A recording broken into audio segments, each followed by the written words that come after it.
संत रामपाल जी महाराज एक ऐसे महान संत जिन्होंने अपनी सतभक्ति, तत्व ज्ञान, करुणा और सेवा के बल पर समाज में नई मिसाल कायम की है। संत रामपाल जी महाराज की अगुवाई में उनके सभी सतलोक आश्रमों से समाज कल्याण के अद्भुत कार्यों ने समाज को सुनहरे भविष्य की एक नई उम्मीद दिखाई है। संत रामपाल जी महाराज से नाम दीक्षा लेने के बाद लाखों लोगों की लाइलाज बीमारियां जैसे कैंसर, एड्स आदि ठीक हुई। संत जी के ज्ञान से प्रेरित होकर उनके अनुयायियों ने लाखों यूनिट रक्तदान किया। संत जी ने लाखों बहन बेटियों का दहेज मुक्त विवाह करवाया।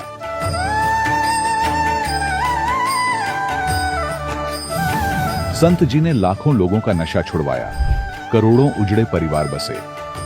संत जी के आश्रमों में समागम के दौरान निःशुल्क नेत्र चिकित्सा, दंत चिकित्सा प्रदान की जाती है। संत रामपाल जी महाराज द्वारा समय समय पर पर्यावरण संरक्षण के उद्देश्य से बड़े स्तर पर वृक्षारोपण किया जाता है। संत जी ने जरूरतमंदों को तत्काल राहत पहुंचाने के लिए एम्बुलेंस सेवा शुरू की। संत जी अपने अनुयायियों को देहदान के लिए प्रेरित करते हैं, जिससे मानवता की सेवा और चिकित्सा क्षेत्र में सुधार हो सके। संत रामपाल जी महाराज के सभी आश्रमों में हर रोज निःशुल्क भंडारा आयोजित किया जाता है, जहां हर वर्ग, हर जाति और हर धर्म के लोग एक साथ बैठकर भोजन करते हैं।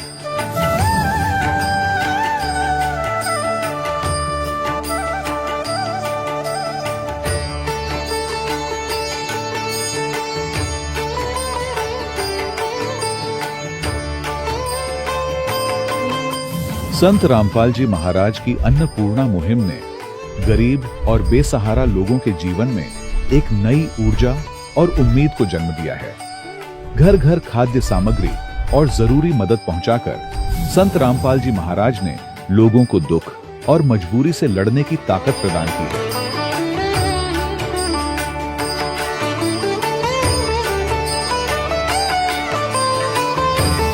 संत रामपाल जी महाराज द्वारा गरीब लोगों के लिए घर बनवाने का अद्भुत कार्य एक ऐसी मिसाल कायम कर रहा है जो सदियों सदियों संत जी की उदारता और दया भावना के तौर पर जाना जाएगा।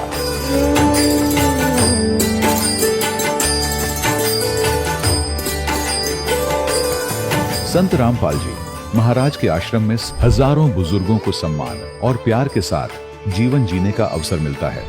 उनके खाने, रहने और स्वास्थ्य की पूरी जिम्मेदारी संत रामपाल जी महाराज उठाते हैं।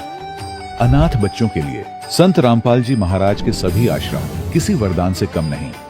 यहाँ उन्हें शिक्षा, संस्कार और भविष्य के लिए बेहतर अवसर प्रदान किए जाते हैं। चाहे बाढ़ हो, भूकंप या महामारी, संत रामपाल जी महाराज और उनके अनुयायी हमेशा ही जरूरतमंदों के लिए सबसे आगे खड़े रहते हैं। कोविड महामारी के दौरान संत रामपाल जी महाराज के आश्रमों से करोड़ों लोगों के लिए भोजन, दवाइयां और जीवन रक्षक सामग्रियां उपलब्ध कराई गई। चाहे गरीब की मदद हो या किसी शोषित और पीड़ित वर्ग के हक और सम्मान की लड़ाई, संत रामपाल जी महाराज ने हमेशा ही उनकी दबी आवाज को सरकारों तक पहुंचाया है और उन्हें उचित न्याय दिलवाने में अहम भूमिका अदा की है। समाज में आध्यात्मिक और सामाजिक मूल्यों के प्रति जागरूकता लाने में संत रामपाल जी महाराज हर कदम पर मानवता के सच्चे सेवक साबित हुए हैं। संत रामपाल जी महाराज का जीवन हमें सिखाता है कि सच्ची सेवा वही है जो निस्वार्थ भाव से की जाए। आइए हम भी इस महान सेवा के कार्य में इस महान संत से जुड़ें और संत रामपाल जी महाराज से नाम दीक्षा लेकर अपने जीवन को धन्य बनाएं।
भगवान अल्लाह, खुदा, ईश आदि नाम एक ही शक्ति के हैं।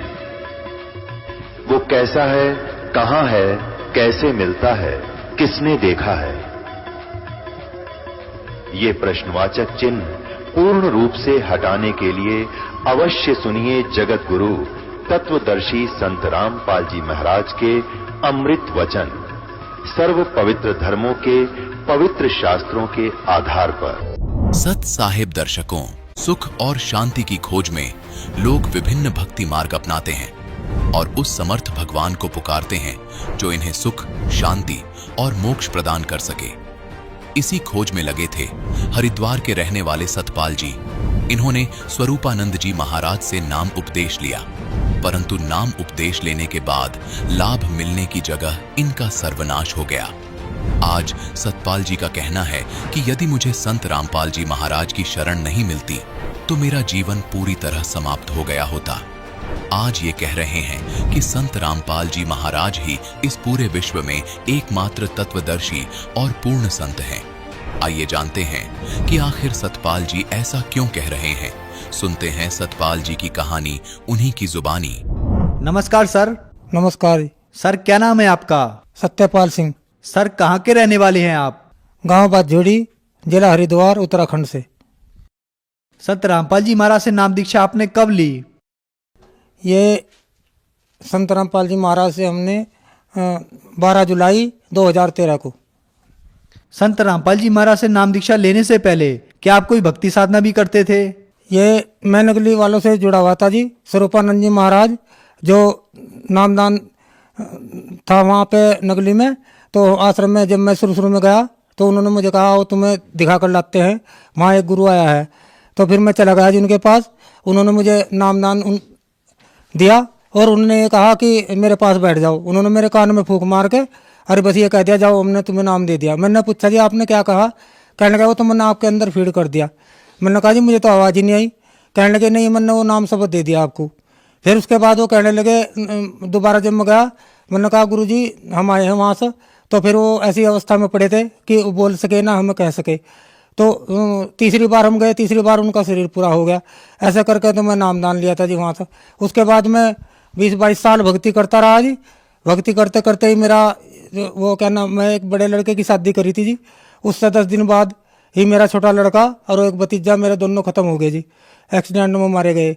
फिर कहने लगे जी चलो बड़ा चला गया, फिर अगले साल तुम्हें भगवान दूसरा देगा, छोटा आ जाएगा जी। फिर पोता होया जी मेरे। फिर उसके बाद वो पोता भी खत्म हो गया 3 दिन के बाद। फिर मैं 4 महीने मुझे होश नहीं आई, मैं ऐसे पड़ा रहा चेत अवस्था में। जो भी आता था कहता था सतपाल ऐसे तो तू मर जाओगा। कहने लगे अब भी सोच ले कुछ दिमाग में, इसे बात को निकाल दे। मैंने कहा जी मुझे नहीं पता कुछ क्या होना क्या नहीं।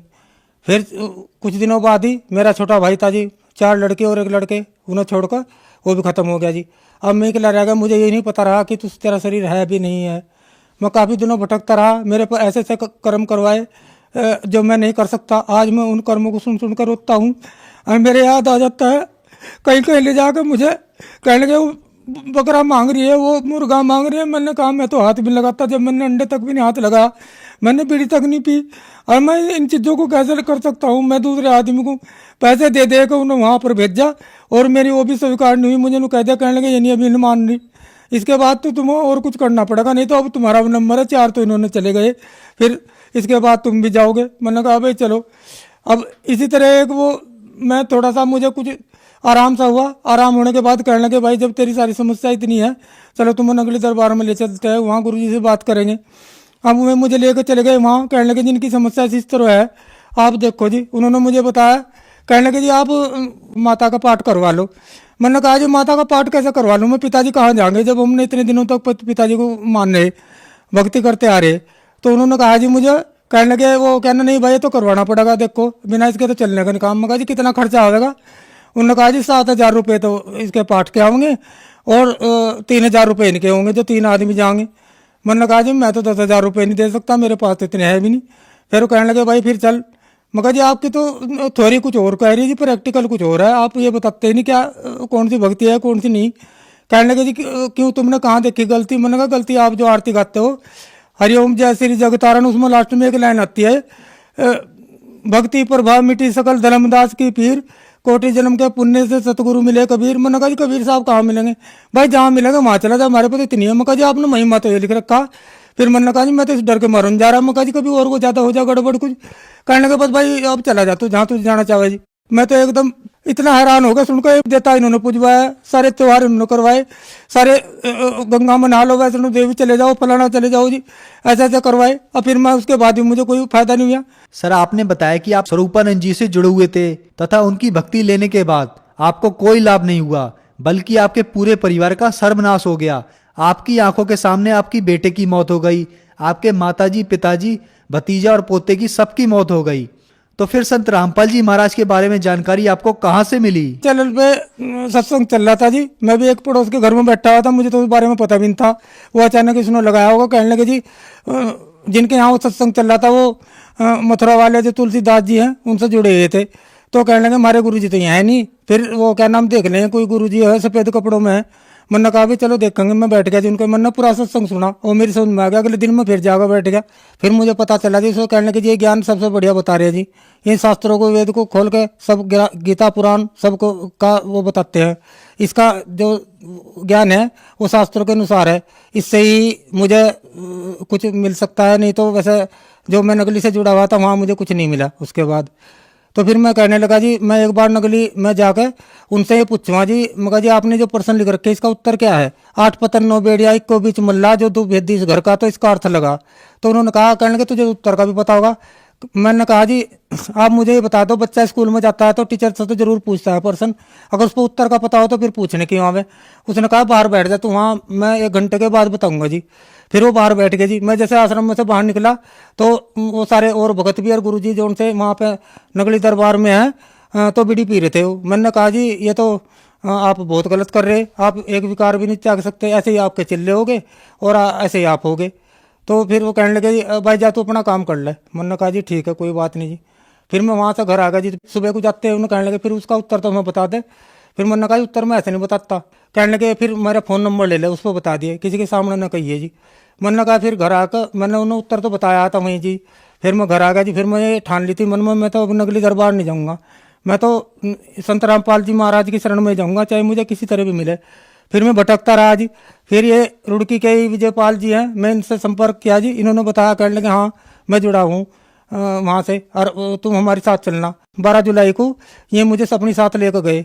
एकदम पहले जाते मैंने नामदान लिया जी। नामदान लेने के बाद फिर मैं बैठ गया। मैंने 3 दिन का सत्संग सुना जी। सत्संग सुनने के बाद मुझे इतना ज्ञान हुआ जी, इतना ज्ञान हुआ मैंने आज तक वो 22 साल में ज्ञान नहीं सुना जी जितना मैंने वो 3 दिन में ज्ञान सुना। फिर मैं घर आ गया। सर आपने बताया कि फिर आप संत रामपाल जी महाराज से नाम दीक्षा लेकर आए, तो नाम दीक्षा लेने के बाद क्या आपको कोई लाभ भी प्राप्त हुए? क्योंकि पहले आप जब नकली गुरु से जुड़े हुए थे तो आपका पूरा सर्वनाश हो चुका था। उसके बाद सर मुझे लाभ तो देखो लाभ ही लाभ मिले मुझे तो बाद में उसके। मैं ऐसा हुआ खेत में जाकर मैं एक गड्ढे में गिर गया 8-9 फुट के गहरे में, तो मेरे कहीं मतलब चोट तक नहीं आई इसमें। वो मैं गाड़ी पे उठकर लड़का मुझे उठाने गया, फिर मैं गाड़ी पे बैठ कर आ गया जी। वो कहने लगे भाई चलो तुम्हारा एक्सरे करवाते हैं। तो उसमें हड्डी टूटी नहीं आई जी। मैं जबकि काफ़ी वजन था उसमें, साइकिल भी मेरे ऊपर गिरी। तो फिर वो मैं डॉक्टर के पास उसमें एक्सरा करवा कर उसने कहा कोई बात नहीं है इसमें भाई लग तो रहा मुझे बाल सा। फिर उसने बहका कर लड़के को और अपना मेरा वो कर दिया, प्लास्टर चढ़ा दिया। मैं घर बैठा रहा। मैंने कहा जी कुछ भी नहीं होना कहा अब तो मेरे को। मैं घर बैठा रहा तो मैं लड़के को कहा एक को, कहने लगे जी वो अब क्या कर सको तुम? मैंने कहा भाई कुछ तो भी घर बैठा हुआ कुछ ना कुछ तो करवा। उसने एक छोटी सी दुकान में सामान ला कर रख दिया जी। मैंने वो सामान रखा जी। मैं वहाँ बैठा बैठा रहा जी। आज वो दुकान छोटी सी दुकान है जी, मुझे इतना फल दे रही है, इतने फल दे रही है, मेरे सब काम सिद्ध हो जाते हैं। और जब मेरा ये सब परिवार नष्ट हो गया था जी, मैं रोते रोते खेतों में भी घर में भी रोता रहता था जी। तो ये लोग कहते थे अब क्या करोगे तुम? मेरी आंखें भी खराब होने लगी जी। फिर मैंने कहा भाई मैं तो आंखें टेस्ट करूँगा। उन्होंने क्या कहने लगे मुझे नगली वाले, कहने लगे अब तो तू संत रामपाल महाराज की शरण में चलेगा, अब क्या जरूरत है तुझे दवाई की? देखो जी अब मेरी उम्र 60-61 साल होगी जी। मैं संत रामपाल जी महाराज की शरण में ही कह रहा सच्चे मन से।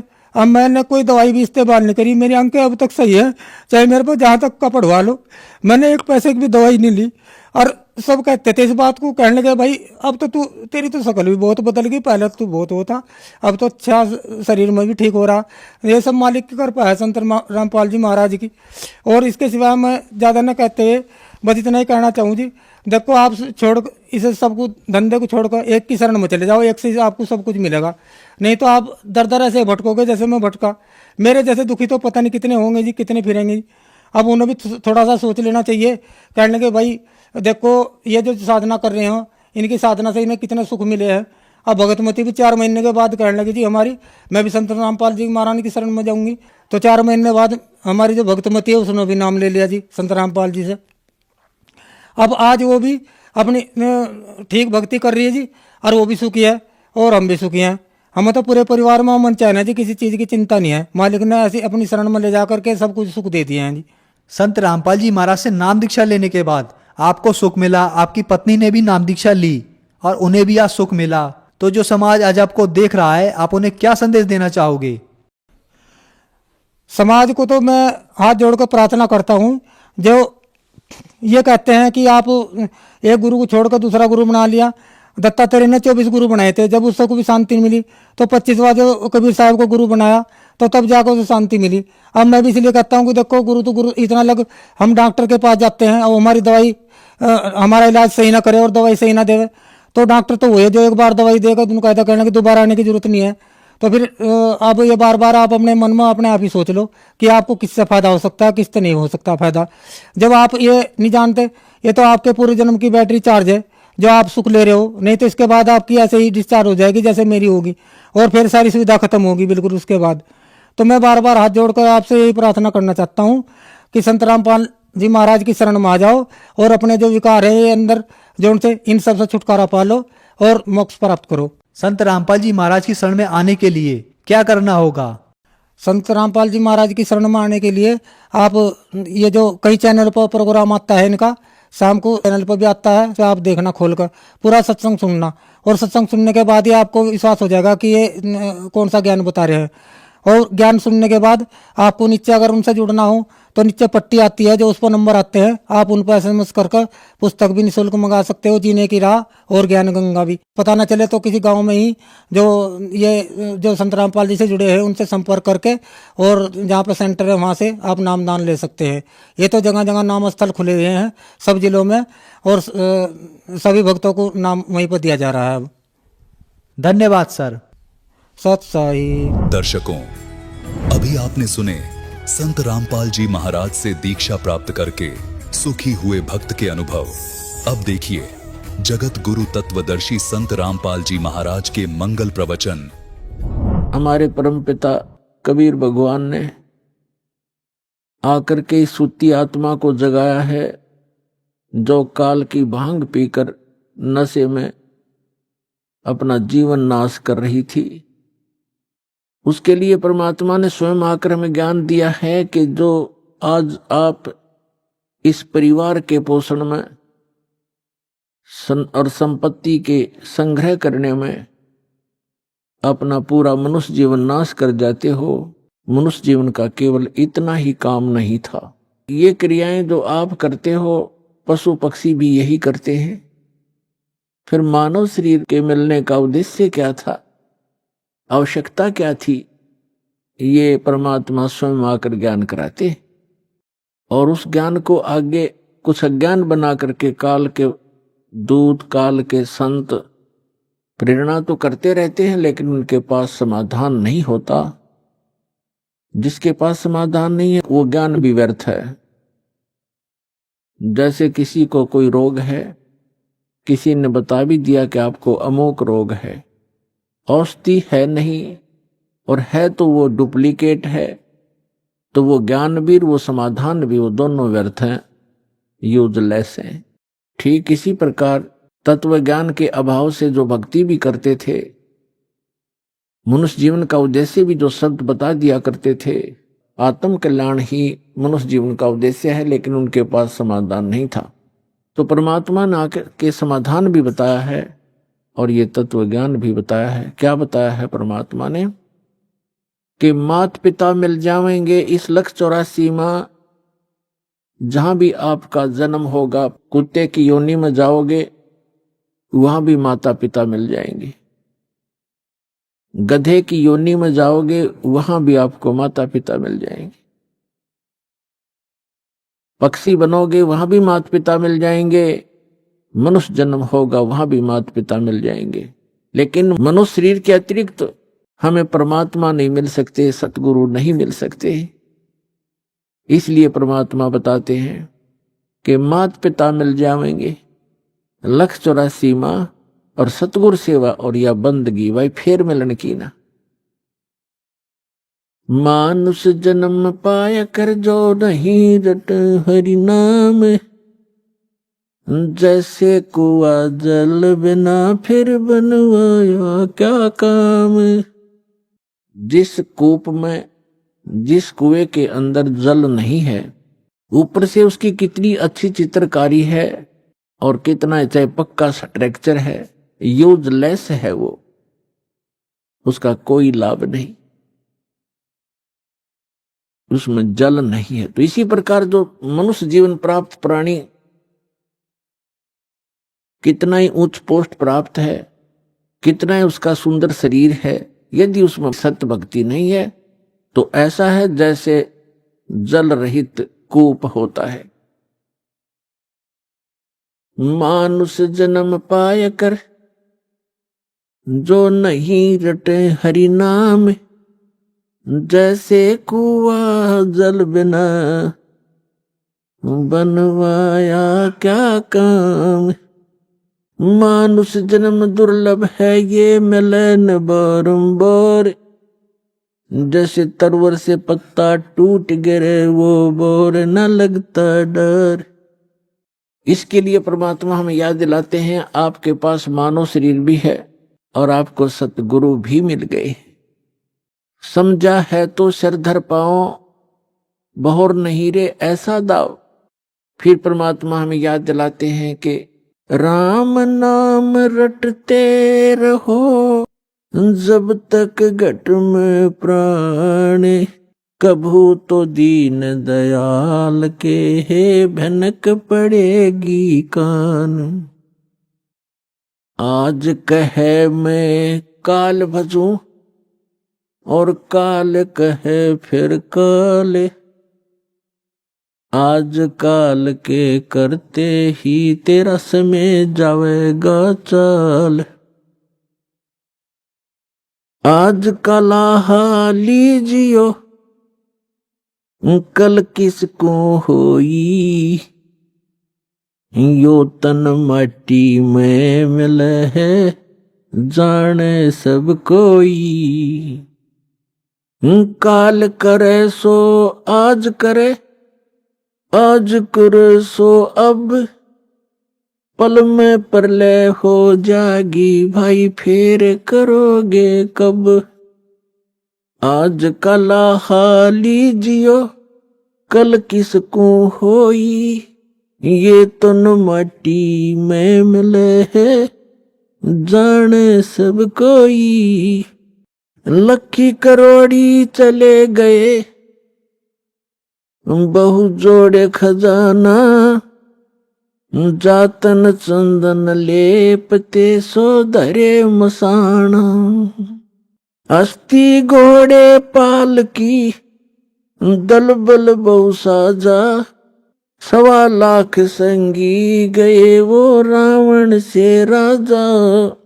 लखी करोड़ी चले गए बहु जोड़े खजाना, जातन चंदन लेपते सो धरे मसाना। अस्ति घोड़े पाल की दुलबुल बहु साजा, 1.25 लाख संगी गए वो रावण से राजा। कुंभकर्ण से वीर थे वो लंका छत्रधारी, बिना नाम वंश डूबेगा न्यो समझावे नारी। विभीषण पद भेद दिया वो निर्गुण निर्वाणा, रावण दुई बिसार रे तज गर्भ गुमाना। बड़चक विकाल चक्कर पड़े जिन नाम बिसारा, कंस के सी चाणोर से धर बाल पछारा। हिरणा कुछ समझा नहीं प्रहलाद पढ़ावे, उदर विनाशा आन के तब कौन छुटावे। जरासंध से मारिया और सैसरा बाहू, ग्रह से गज छुटाई या निज नाम है साहू। दुशासन पर ले गए वो 71 भाई, दुर्योधन की देह को तन गीद न खाई। सूक्ष्म रूप धरकर किन्नी कबीर सहाय, श्री कृष्ण को तो महिमा केवल दीनी है सतवाय। मोक्ष मुक्ति सतनाम से भजली जो सोई, अगम दीप सतलोक में तब बासा होई। 88 दीप में उत्पत्ति की खानी, दास गरीब सत भक्ति मिले तब स्थिर होत प्राणी। पुण्यात्माओं, धन है आपके माता पिता जिनसे जन्म हुआ, क्योंकि अच्छी संतान अच्छे ही माता पिता को प्राप्त होती है। अच्छी संतान वही है जो भगवान से डरने वाले, परमात्मा की तरफ में भटकने वाले और बुराई से डरने वाले होते हैं, वही अच्छी संतान होती है। और वो अच्छे माता पिता से उनका जन्म हुआ करता है। तो ऐसे संस्कार आपको जो प्राप्त हैं, ये बहुत ही कम चांस है इस मानव जीवन में। आप बालक को आपको ज्ञान नहीं, ये दास इस मार्ग का मास्टर बना दिया कबीर भगवान ने। इस दास को मालूम है आपकी कितनी कीमत है, आप कितने पुण्यकर्मी प्राणी हैं, क्योंकि लाल को अपनी कीमत का स्वयं ज्ञान नहीं होता, जोर ही कीमत लगाता है। अब क्या बताते हैं परमात्मा कि आज का लाहा लीजियो कल किसको होई, और ये तन माटी में मिले जाने सब कोई। सबको मालूम है मरेंगे, पर एक सबसे बड़ी भूल हमारा ये लगी है कि अभी नहीं मरेंगे। कब मरेंगे? अप्रोक्सीमेट है, अप्रोक्सीमेशन है कि जैसे कोई 20-30 वर्ष का बच्चा है, बेटा है या बेटी है, वो तो स्वाभाविक ही निश्चिंत है कि अभी तो 100 वर्ष के आसपास मरते हैं, 80-70 वर्ष तो बहुत हो जाते हैं। और जो 50-40 के हो गए वो भी अभी सोच रहे हैं अभी नहीं मरेंगे क्योंकि उम्र बहुत है। और जो 70 और 80 के बीच में पहुंच गए वो भी अब ये सोच रहे हैं अभी नहीं मरेंगे। और जो 90 के आसपास हैं वो भी यही सोच कर जी रहे हैं अभी हो सकता है और 10-5 वर्ष और हो। लेकिन हम उसमें भूल जाते हैं 10 वर्ष के बालक, 2 वर्ष के बच्चे गर्भ के अंदर भी, 1 वर्ष का, 6 महीने के, 20 वर्ष के, 30 वर्ष के, कोई किसी कारण से 50 और 40 वर्ष के, ये सब मृत्यु को प्राप्त हो रहे हैं। तो इसलिए परमात्मा याद दिलाते हैं कि आज का लाहा लीजियो कल किसको होई। जो अपना धन इकट्ठा कर लोगे, भक्ति कर लोगे, दान धर्म कर लोगे, वो आपका होगा। बाकी ये रेस्टोरेंट है, आपने सब कुछ बना बनू कर यहीं छोड़ जाना, आप साथ नहीं ले जा सकते। तो क्या ले जाना है हमने? जैसे हम विदेश गए हैं, स्वदेश आना है, तो हम विदेश की करेंसी यहाँ ले भी आएंगे तो वो काम नहीं करेगी, उसको हमने चेंज कराना पड़ेगा। उस करेंसी को हमने अपने स्वदेश वाली करेंसी में चेंज कराना पड़ेगा, तब वो हमारा काम आओगी ना। तो कागज है, एक नए पैसे का भी नहीं है। इसलिए हम यहाँ विदेश में रह रहे हैं। ये काल का लोक, ये विदेश है। पृथ्वी उसका एक शहर समझो, 21 ब्रह्मांड है उसका पूरा राज्य साम्राज्य है। हम सतलोक से यहाँ आ गए हैं, वापस जाने की अब तैयारी कर रहे हैं, तो हम यहाँ की कोई वस्तु नहीं ले जा सकते। इसके लिए हमने करेंसी चेंज करानी पड़ेगी। वो करेंसी कैसे चेंज होएगी? जैसे आप दान करोगे, वो दान फिर पैसा जो है वो दान में बदल जाएगा, और दान से फिर धर्म बनेगा, और धर्म बनकर आपकी किस्मत में लिखा जाएगा। उतना ही अकाउंट आपको उस अपने स्वदेश में मिलेगा। ये आपकी करेंसी चेंज करानी है। तो इसको जितना आप करा पाओगे वो आपका, और जो करेंसी चेंज नहीं करा पाए वो इस काल की यहीं छोड़ के आनी पड़ेगी आपको। इसके लिए क्या बताते हैं कि अस्थि घोड़े पाल की दलबल बहु साजा, लखी करोड़ी चले गए बहु जोड़ खजाना। और जातन चंदन लेपते सो धरे मसाना। राजा लोग, सेठ लोग, साहूकार होते थे। जितना व्यक्ति धनी हो जाएगा उतना ही वो कृत घनी बन जाता है। ये माया का गुण है। राजा लोग क्या करते थे, सारे शरीर पर, जैसे आजकल तो एसी चल पड़े, कूलर कालर हो गए, राजा लोग क्या करते थे, चंदन को घिसवाते थे और गर्मियों के दिन में सारे शरीर पर चंदन लगा लिया करते थे और शीतलता प्राप्त करते थे उससे। चंदन जो है बहुत शीतल होता, ठंडा तासीर होती है। इसी प्रकार सेठ और साहूकार, तो परमात्मा कहते हैं जातन चंदन लेपते, जिसके शरीर पर चंदन लेपन होता था और भक्ति करी नहीं, बकवाद करके जीवन नाश कर गए, पिछले जन्म के पुण्य कर्मों को पूर्व जन्म की बैटरी से राजा बन गए। जब तक पूर्व जन्म के पुण्य चलते हैं ये राजा राज्य भोगता है, धनी अपना धन का सुख लेता है। और यदि भविष्य की भक्ति ठीक ना बनी, शास्त्र अनुकूल साधना नहीं हुई, चार्जर नहीं लगा, तो पूर्व जन्म की बैटरी जिस दिन डिस्चार्ज होएगी, यानी पूर्व जन्म के पुण्य आपके जिस दिन समाप्त हो जाएंगे, उस दिन तुरंत ही अचानक कैर टूटने शुरू हो जाएंगे। जैसे राजा लोगों का इतिहास देख लो आप, पिछला पुराना इतिहास हम पढ़ा करते थे। कोई राजा 5 वर्ष राज्य किया, किसी ने 10 वर्ष किया, किसी ने 12 वर्ष किया। और जो कर्म बिगड़ते हैं इंसान के, कोई ना कोई काल प्रेरणा से दूसरा राजा आके उस पर आक्रमण कर देता है, उसकी नींद हराम हो जाती है, मारा जाता है, लुट जाता है, बच जाता, जंगलों में धक्के खाता है, तो अब बैटरी उसकी समाप्त होगी और मृत्यु के उपरांत राजा गधे की योनि में जाता है। तो यहां परमात्मा कहते हैं जैसे अगम निगम को खोज ले, बुद्धि विवेक विचार, उदय अस्त का राज मिले, तो बिन नाम बेगार। कितना सटीक उदाहरण दिया है परमात्मा ने कि जरा सा बुद्धि से काम ले मानो, अगम निगम को खोज ले, अपने भविष्य को विचार कर, और बुद्धि विवेक विचार, उदय अस्त का राज मिले, तो बिन नाम बेगार।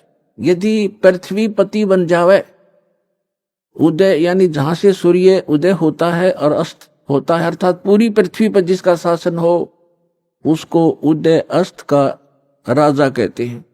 उदय अस्त का राज्य मिले तो बिन नाम बेगार। अब बेगार तो अब शायद किसी बच्चों को ना याद हो, डिफाइन करना पड़ेगा उसको।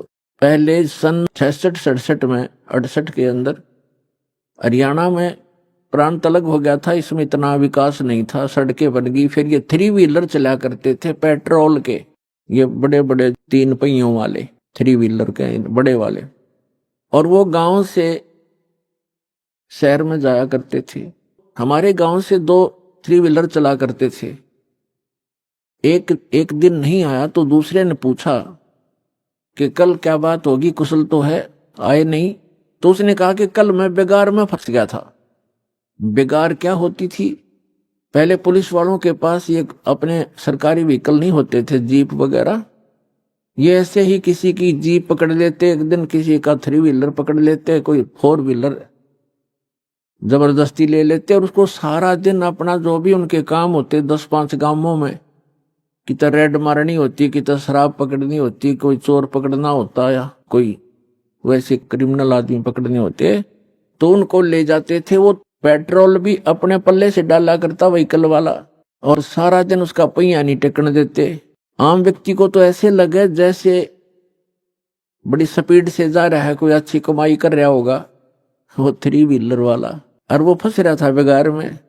तो वो बता रहा था कि कल मैं 200 रुपये अपने घर से लगा कर आया हूँ, यानी उस समय के 200 रुपये आज के 20,000 भी मेरे ख्याल में कम होंगे। कहता 200 रुपये का पेट्रोल अपने पल्ले से लगाया, सुबह ले गए मुझे पकड़कर 6 बजे, रात के 11-12 बजे छोड़ा मुझे। 200 रुपये का तेल लग गया और पल्ले से रोटी खानी थी। वो तो कल मैं बेगार में फंस गया।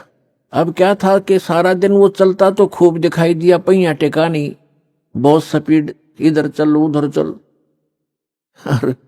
इनकम 1 नए पैसे की नहीं थी, खर्चा सारा का सारा था। इसको कहते हैं बिगाड़। तो जो राजा लोग या सेठ या अन्य कोई भी व्यक्ति समझो, अब जब राजा को ही लिया जाता है, बाकी अन्य नागरिक तो अपने आप अपने औकात से परिचित हो जाते हैं। जब राजा भी जो भक्ति नहीं करता, वो भी बिगाड़ कर रहा है, तो आम व्यक्ति भी उससे अपनी तुलना कर सकता है कि जो भक्ति नहीं करता और केवल माया जोड़न में लाग रहा है, तो वो राजा पूर्व जन्म की जो पुण्य कर्मों की कमाई थी, उसके आधार से, उस पूंजी से उसके खूब ठाठ बाट दिखाई देते हैं, जय जयकार हो रही है, जहां जाते हैं माला डालने वाले और जयकार करने वाले हैं, बैंड बाजा बजाने वाले खूब हैं उसके आगे पीछे। और वो भोली आत्मा अपने पूर्व जन्म की वो बैटरी को, अपने पूर्व जन्म की कमाई को समाप्त कर रहा है, आगे चार्जर है नहीं, यानी भविष्य की भक्ति वो कर नहीं रहा, तो वो राजा बेगार कर रहा है, बेगार अपनी पूंजी को नाश कर रहा है और पल की चैन नहीं। तो यहां गरीबदास साहिब जी परमात्मा से प्राप्त ज्ञान के आधार से कहते हैं,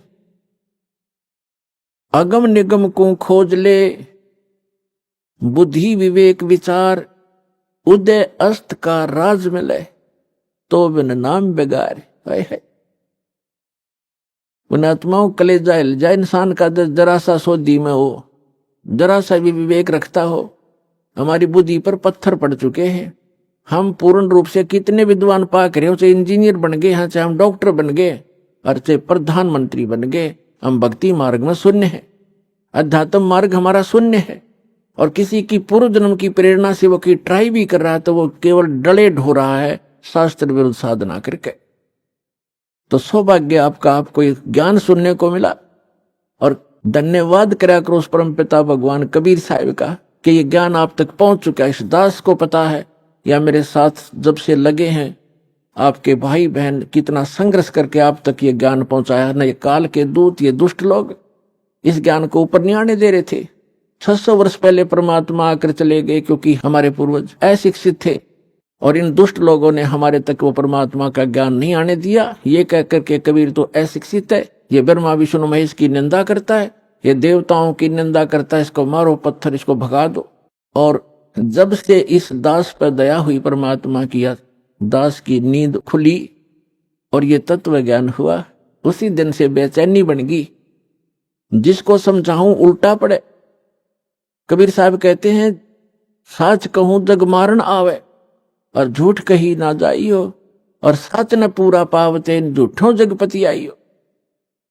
तो पुण्यात्माओं, सन 1994 में परम पूज्य मेरे गुरुदेव जी ने नाम देने का आदेश दिया था।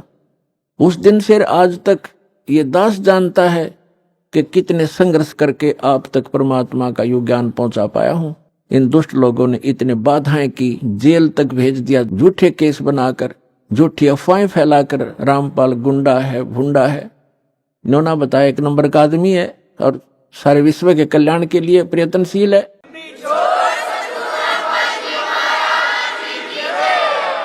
तो पुण्यात्माओं, आप सभी का कर्तव्य बनता है अपने बहन भाइयों तक ये ज्ञान पहुंचाने का।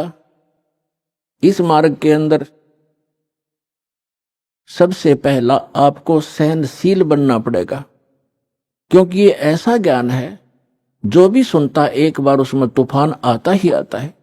जैसे आप अपने छोटे भाई बहन को या बच्चे को कोई मेडिसिन खिलाते हो और उसकी जीभ पर रखते वो थूक भी देता है और रोता भी है, और कई बार तो अपने माथ पे चाहे कपड़े भी पकड़ लेता है, मेरा मुंह खराब हो गया, कोई बात नहीं, वो अपना ही तो है जो ऐसा कुछ कर रहा है विरोध, वो अपना ही था, उसी के लिए आप प्रयत्न कर रहे हो उनकी जीवन रक्षा के लिए। तो उसको फिर धीरे धीरे वो टैबलेट, इंजेक्शन वो लाने पड़ेंगे, उसको खिलाना ही पड़ेगा, तो तब जा करके वो स्वस्थ होगा। तो इसलिए प्रत्येक का कर्तव्य बनता है परमात्मा के इस मार्ग में सहयोग देने का। हम भक्त हैं, भक्त का लड़ाई करना फर्क नहीं होता। परमात्मा खुद आए थे और उनके साथ कितनी बदतमीजियां की थी, उस परमेश्वर कबीर जी ने किसी को बद दुआ भी नहीं दी। ऐसे बद सलूक किए थे अब कभी बताया करेंगे, क्योंकि पहले तो आपको ये ज्ञान समझाते हैं, वेद पुराण गीता से आपको परिचित कराते हैं, ताकि फिर आपकी बुद्धि ये स्वीकार कर ले वह कि कबीर इज गॉड। जिस दिन आपको यह समझ में आ जाएगा कबीर इज गॉड, वो धानक रूप रहा करतार, काशी वाला धानक, ये समर्थ शक्ति है तो है ही, लेकिन हमारी समझ में जिस दिन आ जाएगा, फिर उसके बाद परमात्मा की केवल वो महिमा सुनाया करेंगे। परमात्मा की अमर वाणी से आपकी आत्मा विभोर हो जाया करेगी, आंखों से आंसू पड़ा करेंगे। इतना कुछ तंग किया मालिक को, उनकी कथा कभी सुनते हैं पढ़ते हैं तो आंखों से आंसू नहीं रुक से, कलेजा फटने को हो जाता है। और सबसे बड़ी बात ये देखिए, परमात्मा ने किसी को बद्दुआ तक नहीं दी, नहीं तो वो समर्थ हैं, 1 सेकंड में पृथ्वी को नाश कर दें, दूसरी सेकंड में एज इट इज धर दें। ये इतने सक्षम है कबीर भगवान।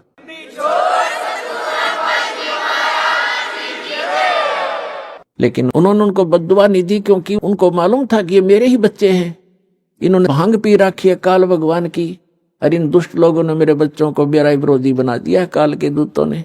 और वो काल के दूत कौन है? वो गुरु पद पे, वो भी तो परमात्मा के बच्चे हैं। तो पुण्यात्मा, जब आपकी बुद्धि, आपका विचार सतर इतना ऊपर उठ जाएगा, तब हम आगे बढ़ पाएंगे। ना तो रोज की किसी गेल मरले लड़के ये तो तैयार बैठे हैं। तो हमने अपने मिशन को सफल भी करना है, अपने आप को बचा कर भी रखना है, और परमात्मा के ज्ञान को उसके बच्चों तक पहुंचाना है। कहते हैं आत्म प्राण उद्धार ही ऐसा धर्म नहीं, और जीव का उद्धार करा दे इससे बड़ा कोई पुण्य नहीं है। देखो, पुण्य तो वो भी है जैसे पक्षियों को दाने डाल दिए, कोई गौशाला धर्मशाला बनवा दी, कोई कुआं खुदवा दिया है, कोई बाग बगीचे लगा दिए, कोई भंडारे कर दिए, वो तो अच्छी बात है, कर दिए। और जैसे आज तो आपने पक्षियों को दाने डाल दिए, और वो पक्षी अगले जन्म में बन गया सूअर, फिर क्या डालेंगे? आज तो हमने उस पशु के लिए गौशाला बनवा दी, गऊ है, और अगले जन्म में वो सूअर बन गई, सूअरी बन गई, फिर क्या क्या सेवा करेंगे इसकी? तो उसका एक तरीका बताया कि जो मानव शरीरधारी प्राणी है, इस परमात्मा की शरण माने से, कबीर भगवान की शरण माने से या सद्भक्ति करने से उस आत्मा का फिर उद्धार हो जाएगा। वो ना गधा बने, ना पशु बने, ना सूअर बने, और फिर सतलोक चली जाएगी। अब कितना झंझट मिट गया।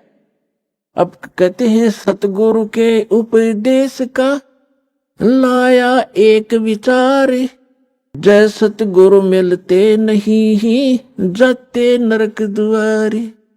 नरक द्वार में दूत सब करते खेचा ताण, उनसे कभू ना छूटता फिर फिरता चारों खान।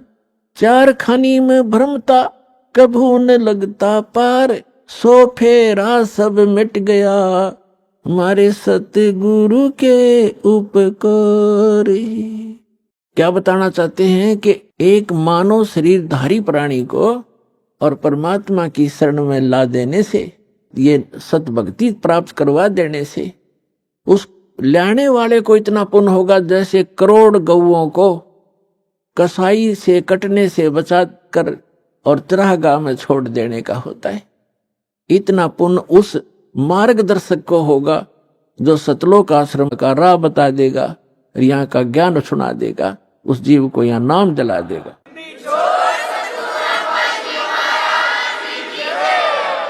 तो फिर उसके बाद कहते हैं उस भक्त का सारा बाईपास निकल गया, सतगुरु मिल गए, सतगुरु के उपदेश का लाया एक विचार, और जैसे सतगुरु मिलते नहीं हम जाते नरक द्वार। नरक द्वार में दूत सब फिर करते खेचा तान, उनसे कभू ना छूटता फिर फिरता चारों खान। चार खानी में भ्रमता और कभू न लगता पार, और सो फेरा सब मिट गया मेरे सतगुरु के उपकार। ओए अब ना वो पशु बने, ना पक्षी बने, और ना कोई और नरक में जावे। तो कितना बाईपास निकाल दिया परमात्मा की कृपा से, उस सच्चे नाम से वो कितना बाईपास निकल गया। तो इस प्रकार कहते हैं आत्म प्राण उद्धार ही ऐसा धर्म नहीं, और इससे बड़ा कोई पुण्य नहीं प्राणी को। पुण्य तो और भी है, लेकिन अगर आप परोपकार करना चाहते हैं, आपके दिल में दया है, प्राणियों के प्रति तो मानव शरीरधारी प्राणी को परमात्मा की शरण प्राप्त करवा दे। बुरा वो भी नहीं है, जैसे पक्षी है, अपने घर पर दाने डाल दो, कुत्ता आता है रोटी डाल दो, अपने ही घर पर डालो, कहीं विशेष स्थानों पर मत भटको, ये व्यर्थ है। अभी आपने सुने संत रामपाल जी महाराज के मंगल प्रवचन।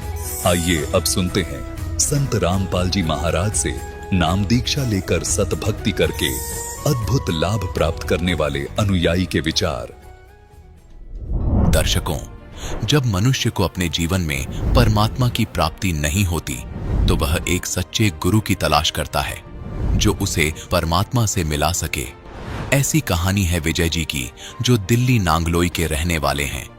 इन्होंने अपने जीवन में अनेक धर्म गुरुओं के द्वार खटखटाए और कई भक्ति मार्ग अपनाए, लेकिन फिर भी इन्हें अपने जीवन में कोई संतुष्टि नहीं मिली।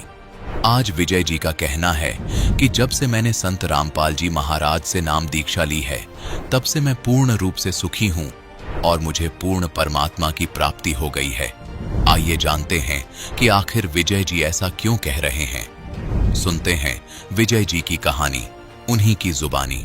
नमस्कार सर। नमस्कार सर। सर क्या नाम है आपका? विजय दास है सर नाम अपना। विजय दास जी, आप कहाँ से हैं? जी दिल्ली नागलोई प्रेमनगर थर अगरनगर कॉलोनी पड़ती है जी, पीछे बिहार के रहने वाले हैं। सर संत रामपाल जी महाराज से कब जुड़े आप? संत रामपाल जी महाराज जी से सन 2013 दिसंबर को जुड़े थे जी। सर संत रामपाल जी महाराज से जुड़ने से पहले आप क्या भक्ति साधनाएं करते थे? भक्ति में वही साधना जो सारे समाज संस्कृति जो पीछे से चली आ रही है, उल्टी रीति, उसी में हम लोग भी लिप्त थे। शंकर भगवान की 7 साल हरिद्वार में नीलकंठ पे जाके जल चढ़ाए। फिर उसके बाद हर महीने 3 साल तक वृंदावन में जाकर के बिहारी जी के दर्शन करने के लिए लालसा थी, तो वो भी किए। हर महीने गिरिराज जी की परिक्रमा करी।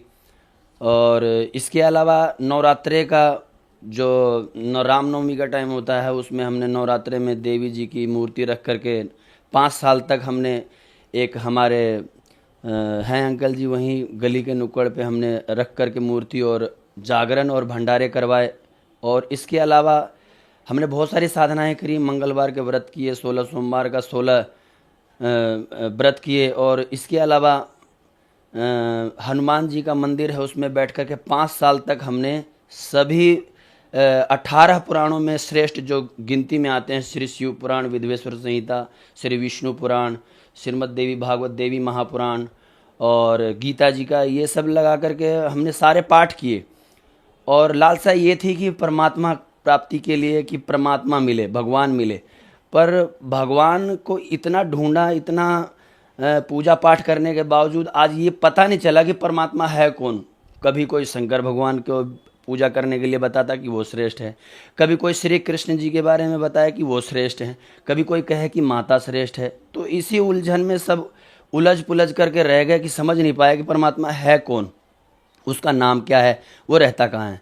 इसके अलावा जब हमने पाठ करी 5 साल मंदिर में बैठ कर, तो मंदिर में पंडित जी से पूछते पूछते रोना आ गया कि मुझे मेरे श्री कृष्ण जी के बारे में बताओ। तो उन्होंने बोला, लाला जब टाइम आएगा तो परमात्मा तुझे अपने आप शरण में ले लेगा। तो इसी दौरान हमने किसी के मुंह से सुना संत रामपाल जी महाराज ये शास्त्रों अनुकूल साधना बता रहे हैं। तो हमने कहा शास्त्र अनुकूल साधना बता रहे हैं, तो शास्त्रों को तो हमने सब पढ़ा है, देखा है, गहन भी किया है, लेकिन आज तक शास्त्र समझ में नहीं आया। तो समझ में जब उन्होंने ये बात कहा कि समझ में ऐसे नहीं आएगा जब तक आप शास्त्रों का अध्ययन कितना भी कर लो, कि गुरु के बिना शास्त्रों का ज्ञान नहीं हो सकता। तो सन 2013 में 13 दिसंबर को हम गए, उससे 1 महीना पहले हम गए। उन्होंने कहा नाम ले लो। हमने कहा नाम हम ऐसे नहीं लेंगे, क्योंकि हम सभी गुरुओं के बारे में जानकारी कम से कम 2005 से लेकर के 2013 तक हमने सभी गुरुओं की जानकारी, गुरु के ज्ञान, भक्ति विधि जानने की चेष्टा रखी। फिर हमें अच्छा नहीं लगा कोई गुरु, समझ में नहीं आया कि ये ज्ञान बता कैसे रहे हैं। ज्ञान का कोई ना ओर है, ना कोई छोर है, ना कोई एक के ऊपर कोई टिकता है, कोई तरीका ही नहीं है। फिर जब उन्होंने हमें ये बताया तो हम 13 दिसंबर 2013 से पहले 1 महीने पहले हम उनके साथ में गए थे। और 1 महीने पहले तो वहाँ पर सत्संग देखा तो हमारे को बड़ा एकदम अजीब सा लगा भगत जी। बंदी छोड़ सतगुरु रामपाल जी महाराज सत्संग सुना रहे थे, लेकिन बहुत ज़्यादा अट्रैक्शन, बहुत ज़्यादा भगवान के सारे कथा, सभी देवी देवताओं के पूरा डिटेल से एक एक कड़ी, एक एक प्रश्नों का एक एक उत्तर एक एक तरीके से ऐसे बता रहे थे जैसे कोई आज तक किसी ने बताया ही नहीं। उन्होंने कहा नाम ले लो, हमने कहा नाम मैं ऐसे नहीं लूंगा, जब तक पूरी तरह से ज्ञान को समझ में नहीं आएगा मैं नाम नहीं लूंगा। तो वहाँ पहुँचे और पहुँचने के बाद जब हमें शाम का सत्संग सुने और सुबह का सत्संग सुने, फिर उसके बाद मुझे ऐसा लगा कि पता नहीं एकदम अजीब सी फीलिंग आने लग गई कि भगवान का ज्ञान शास्त्र अनुकूल साधना बता रहे हैं, तो वो परमात्मा संत रामपाल जी महाराज बता रहे हैं कि कबीर इज गॉड, और सब में दर्शा भी रहे हैं चारों वेदों में एक एक करके, एक एक अध्याय, एक एक श्लोक, एक एक मंत्र। फिर उसके बाद श्री शिव पुराण, श्री विष्णु पुराण, देवी महापुराण में सारे कड़ी बाई कड़ी बता करके उन्होंने ये सिद्ध किया कि कबीर इज गॉड। आकर के रुकता है कहाँ, तो कबीर इज गॉड। तो नामदान केंद्र पे जाकर के संत रामपाल जी महाराज जी द्वारा नाम दीक्षा प्राप्त हुई एलईडी के द्वारा। सर, हमने सुना है कि जो भी श्रद्धालु संत रामपाल जी महाराज से नाम दीक्षा लेते हैं उनको बहुत सारे लाभ प्राप्त होते हैं, तो क्या आपको भी कुछ लाभ प्राप्त हुए संत रामपाल जी महाराज से नाम दीक्षा लेने के बाद?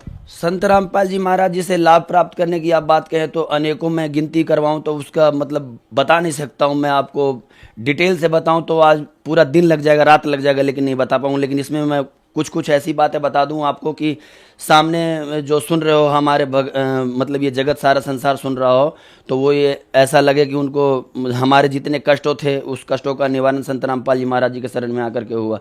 जैसे कि पहले मुझे पेट का ऐसा परेशानी था, ऐसा दिक्कत था कि मैं 1 से 2 रोटी नहीं खा सकता था, जिसे खाने के बाद मुझे एकदम बदहजमी हो जाती थी, जाम हो जाता था। और ट्रीटमेंट मैंने प्राइवेट और सरकारी हॉस्पिटल से सब जगह से दवाई सिर्फ ले करके, और मैं थक लिया, हार लिया, ठीक नहीं हुआ। संत रामपाल जी महाराज जी से जब नाम लिया तो 2 महीने, 3 महीने, 4 महीने ऐसे होते होते मेरा बिल्कुल एकदम ठीक हो गया। उसके बाद मेरे पिताजी की बात थी कि मैं पिताजी को बोला कि नाम ले लो, मेरे को ऐसे ऐसे परेशानी थी, वो सब ठीक हो गई। मेरे पिताजी को टीबी हो गया था और करीब 10 साल से वो घर में ही बैठे हुए थे। उनका मतलब दिमाग और शरीर काम नहीं करता था, बहुत दुबले पतले हो गए थे। तो जाकर उन्होंने नाम लिया, और नाम आज लेने के बाद संत रामपाल जी महाराज जी से मेरे पिताजी बिल्कुल स्वस्थ हैं और बिल्कुल फुर्ती में हैं, और आज वो काम भी कर रहे हैं जो 10-12 साल से बैठे हुए थे। तो ये दूसरा लाभ हुआ। और तीसरा लाभ ये हुआ कि मेरे जीवन में जो ग्रस्तमय जीवन जो हमारे ससुराल वाले बहुत परेशान कर रखे थे, तो हमने संत रामपाल जी महाराज जी से प्रार्थना किया था, तो उन्होंने कहा था कि परमात्मा दया करेंगे, वो अपने आप आ जाएगी। तो वो भी हमारा ग्रस्तमय जीवन भी बहुत ज़्यादा टूटा हुआ था, घर वो जुड़ गया। और फिर हमारे घर में एक हमारी पत्नी को इच्छा थी कि लड़की हो, तो मैंने कहा ऐसे नहीं, चाहे किसी भी देवी देवता की पूजा कर लो, तुम्हारी कोई सुनवाई नहीं हो सकती है। बस ये है कि नियमानुसार भक्ति, आप संत रामपाल जी महाराज जी के शरण में जाकर के नाम लो और फिर भक्ति करो, तो परमात्मा दया करेंगे, तो हो सकता है। तो फिर उन्होंने भी नाम लिया। हमारी पत्नी ने नाम लेने के बाद 1 साल के अंदर अंदर फिर परमात्मा की दया हुई संत रामपाल जी महाराज जी की, तो एक लड़की हुई, जो कि उसका रिपोर्ट बिल्कुल ख़राब था, उसको बिल्कुल डैमेज था, उस बोले थे कि नहीं बचेगी ये लड़की।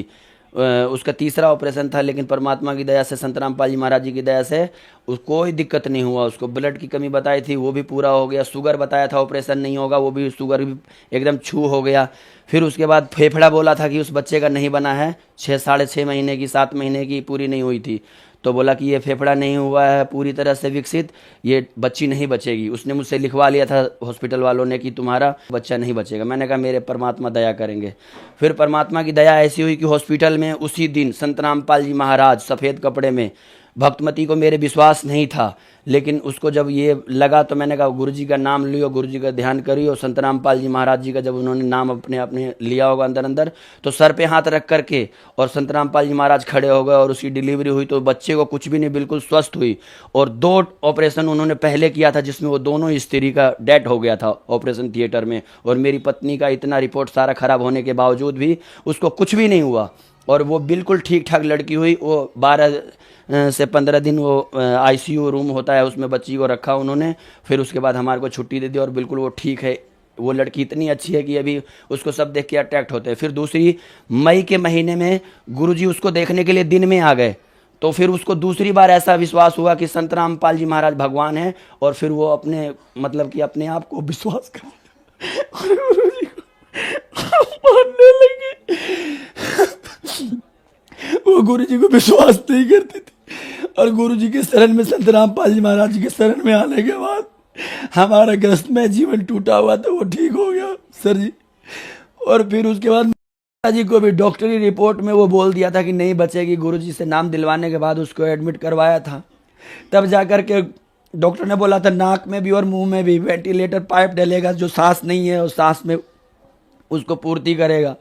पर डॉक्टरों का जवाब भी गुरुजी की दया ऐसी हुई संत रामपाल जी महाराज जी कि मैं अपने माँ को सबसे ज्यादा मानता था। मेरे भगवान संत रामपाल जी महाराज ने मेरी माँ का भी जीवन दान दिया। भगवान ने हमारे ऊपर ऐसी दया करी कि मैं बहुत सुखी हूँ, कोई नशा नहीं करता हूँ, सारी बुराइयों को परमात्मा की दया से संत रामपाल जी महाराज जी के त्याग से त्याग चुका हूँ और मैं बिल्कुल खुश हूँ और सुखी हूँ। और मेरा एक ये लेफ्ट पैर और ये लेफ्ट हाथ में हाथ कांपने लग जाते थे। कभी कभी ऐसे होता था सर जी कि मेरा हाथ कांपने लग जाता था। ये मैं बताना भूल गया था, ये मेरे लेफ्ट हैंड और ये पैर के नीचे ये ऐसे जलन होता था जैसे कि आग जलती हो और मतलब जैसे कीड़े काटते हो, वैसे एकदम जलन होता था लेफ्ट पैर के अंदर में, ये जांघों के पास में। तो परमात्मा की दया से तो उसी टाइम में ठीक हो गया था। सर आप ये बताइए, पहले आप सभी देवी देवताओं के पास गए, आपने कुछ गुरु भी बनाए, वहाँ से आपको कोई लाभ नहीं हुआ, फिर आप संत रामपाल जी महाराज की शरण में आए और वही लाभ आपको हो गए। तो सर संत रामपाल जी महाराज ऐसी क्या भक्ति साधना या दवाई देते हैं जिससे आप लोग सभी जगह घूम लेते हैं, आप नहीं ठीक हो पाते, लेकिन संत रामपाल जी महाराज की शरण में आने के बाद आप ठीक हो जाते हैं, क्या कारण है? कारण ये है सर जी कि कोई भी गुरु और कोई भी देवी देवताओं की पूजा जो नियमानुसार नहीं करते हैं और शास्त्र अनुकूल साधना जो लोग नहीं करते हैं, कारण यही है कि किसी भी विधि से आप पूजा पाठ कर लो, हमने इतने मतलब करे लेकिन उसका हमें कोई लाभ नहीं हुआ। पर लाभ वो जब हुआ जब हमें संत रामपाल जी महाराज जी से दया हुई, कृपा हुई, नामदान मिला, तब उसके बाद में वो गुरु बनाने की जो प्रक्रिया है, गुरु बिन गाहु न पाया ज्ञाना, जो थोथा बुझ छड़े मूड किसाना, गुरु बिन वेद पढ़े जो प्राणी, समझे न सार रहे अज्ञानी।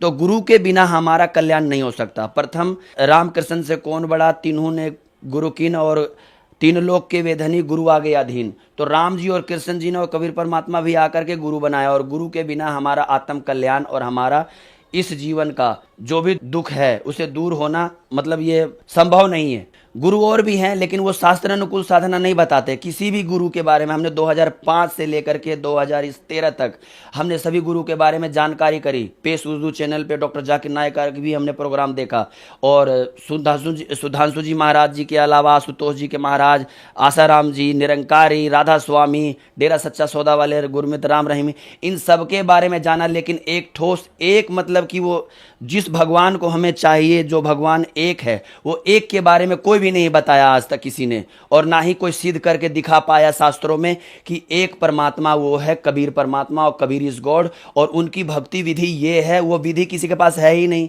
वो भक्ति विधि जो है वो संत रामपाल जी महाराज जी के अलावा और कोई बता ही नहीं सकता, क्योंकि संत रामपाल जी महाराज ने जो शास्त्र अनुकूल साधना बताई, नियमानुसार वो सिद्ध करके बताए, उससे हमें लाभ हुआ। सर संत रामपाल जी महाराज से नाम दीक्षा लेने के बाद आपको बहुत सारे लाभ प्राप्त हुए, तो जो श्रद्धालु आज आपको देख रहे हैं वो भी किसी ना किसी तरीके से परेशान है, उनके लिए आप क्या कहना चाहेंगे? उनके लिए यही प्रार्थना है, उनसे विनती है दास का कि वो अपने टीवी चैनल के माध्यम से उस पे पीले पट्टी पे नंबर आता है, उस नंबर पे फ़ोन करके नज़दीकी नामदान केंद्र पे जाए और इस ज्ञान को पहले समझे। शास्त्रों का ज्ञान जो संत रामपाल जी महाराज बता रहे हैं, और वो विधिवत एक एक कड़ी, एक एक सिलेबस को दिखा कर एक एक पॉइंटों पे बात कर रहे हैं। तो हम ये कहना चाहते हैं कि आप सब शिक्षित हैं, समाज जितने भी हैं पढ़े लिखे भगवान ने बनाए हैं, आप संत रामपाल जी महाराज जी का ज्ञान पहले समझे और चेक करें एक एक पॉइंटों पे, और उसके बाद आप यहाँ संत रामपाल जी महाराज जी के पास आए और नाम दीक्षा प्राप्त करें और अपना कल्याण करवाएं। दुख भूत प्रेत बाधा विघ्न जितने भी प्रकार के दुख होते हैं इस धरती पे तीनों लोकों में, वो संत रामपाल जी महाराज जी के शरण में आकर के अपना वो दूर कर सकते हैं, दुखों का नाश करवा सकते हैं और कल्याण करवा सकते हैं। धन्यवाद सर। सत साहेब।